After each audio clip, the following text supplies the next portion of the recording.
And now, of course, Bernie Sanders has been facing mounting pressure by the establishment and the media to drop out.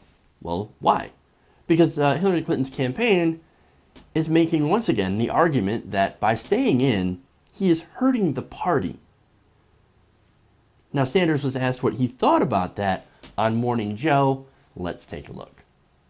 Senator, because a lot of people, especially in the Clinton campaign, say that you're hurting the party and you're hurting her chances of going into the nomination. I'm hurting the party. Well, Mika, there was just a study that came out from Harvard yesterday which suggests that the Sanders campaign is turning around millions of young people, getting them to be more progressive, in fact, getting them into the Democratic Party. So I don't think we're hurting the party. I think a vigorous debate on the important issues facing the American people is not only exactly what democracy is supposed to be about. At the end of the day, it creates more political interest. It drives up voter turnout. And when voter turnout is high, progressives and Democrats win elections. Well, So new people come into the party because of bold progressive ideas, and somehow the establishment says, oh, that's hurting the party. It's hurting the party. No. What that does is that it hurts Hillary Clinton. And it hurts the establishment because neither of them stand for bold progressive ideas. She stands for steady as we go, don't rock the boat, let's all love the establishment, we'll never ever get single payer health care, forget about that, but don't worry. What I'm going to do is I'm going to keep Obamacare the way it is, maybe make a couple of tweaks to it that are conservative, and we'll have those nice friendly health insurance companies, those corporations, ready to keep your money, to get your money and give you less health care in return. Isn't that a great deal? That's a fantastic deal. Let's not change anything. No change. And $15? No. Let's settle for $12 and then let the states do whatever they want. If they want to raise it, that's great. If they go for 15, I'll swoop in, take all the credit for it because I'm not only bold, but I'm a leader. You know what I say to that? Give me a break. Exactly. You cannot be a bold incrementalist. Those two things don't go together, and I'm pretty sure I just made up a word. Okay, look, the whole argument that Bernie Sanders is hurting the party by drawing a distinction between him and Secretary Clinton based on record, on policy, and as well as on judgment is absolutely ridiculous. It is a ridiculous, stupid argument. And I'm actually going to argue that Hillary Clinton is the one that's actually hurting the Democratic Party. And the party's loyalty to Clinton is also hurting the party itself. For one, Hillary Clinton has the highest negative favorability ratings. Turns out people don't like her. Now, she's also considered less trustworthy. And there are many people out there that think that she'll say anything to get elected. Number two, she actually performs worse against Republicans. Yes, she still beats Donald Trump, but not by a whole lot.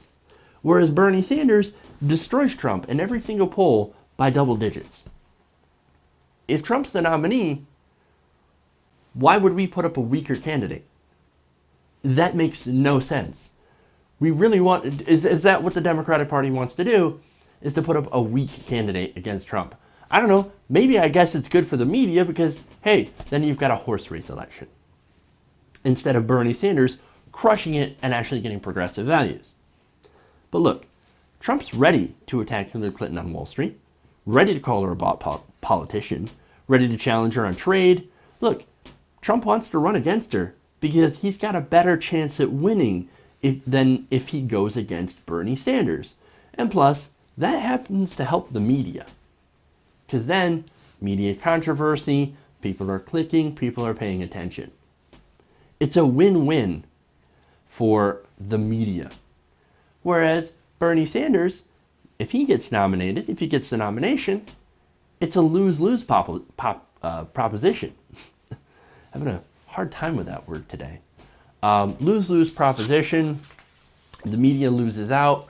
It might lose out because you know Bernie Sanders is going to do something about Citizens United and money in politics. So, guaranteed, the next Supreme Court justice is going to be very liberal under Bernie Sanders. Under Hillary Clinton, we don't really know. So there's that. Look, at the end of the day, the whole point is that Bernie Sanders is simply more electable than Hillary Clinton, and there's polling out there that definitely backs that up. And stacking the deck against Bernie Sanders, that's what's hurting the Democratic Party. That's what's going to hurt the Democratic Party overall. And apparently they don't seem to care. I'll give you some examples. There's rhetoric coming out of the members of the Democratic establishment about Sanders' ideas, calling them fringe, pie in the sky, unattainable. Like there's somehow we can never do them, even though we're the wealthiest country in the world, while somehow everywhere else has figured out how to do it.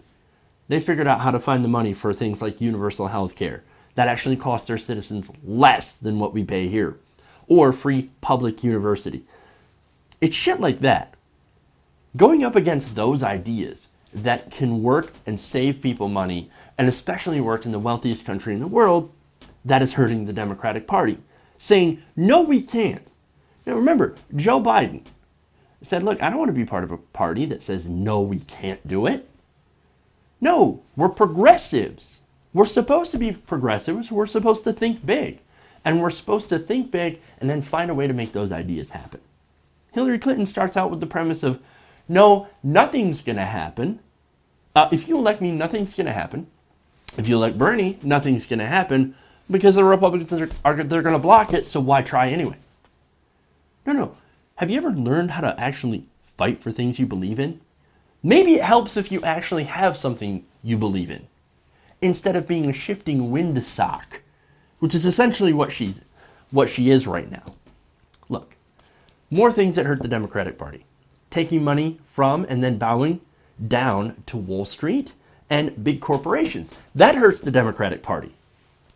Now, if you actually try to say any of this stuff, or God forbid, actually try to do something about it, maybe by running for president, you're hurting the party.